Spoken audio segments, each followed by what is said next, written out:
पुढची बातमी आहे ती आनंद परांजपे यांच्या संदर्भातली। आनंद परांजपे राष्ट्रवादी सोडून शिवसेनेमध्ये जाऊ शकतात अशी शक्यता सर्वप्रथम आम्हीच व्यक्त केलेली होती।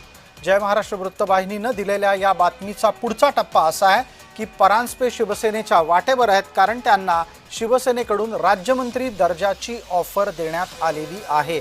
मात्र दुसऱ्या बाजूला राष्ट्रवादीकडूनही परांजपेंच्या मनधरणीचा प्रयत्न होतोय।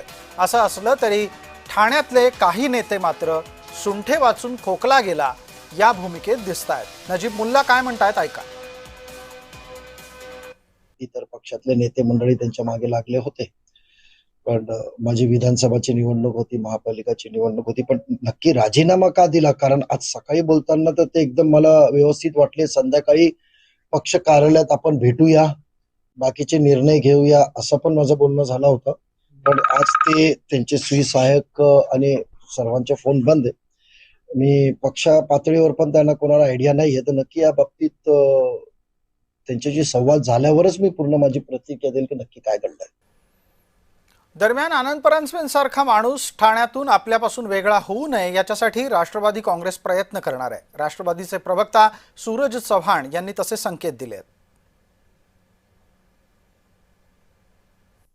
जाणीवपूर्वक अनेक दिवसापासून राष्ट्रवादीमध्ये मतभेद व्हावेत, राष्ट्रवादी काँग्रेस पक्ष बदनाम व्हावा यासाठी काही हितचिंतकांकडून प्रयत्न केले जात आहेत।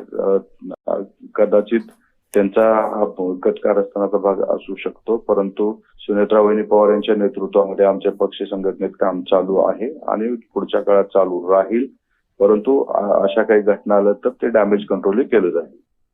आमचे सहकारी आणि प्रतिनिधी कुणाल भोईटे आता आपल्यासोबत जोडले गेलेले आहेत। कुणाल, पटकन सांगा की राज्यमंत्री दर्जा कशाच्या आधारावर प्रकाश परांजपेंना दिला जाऊ शकतो?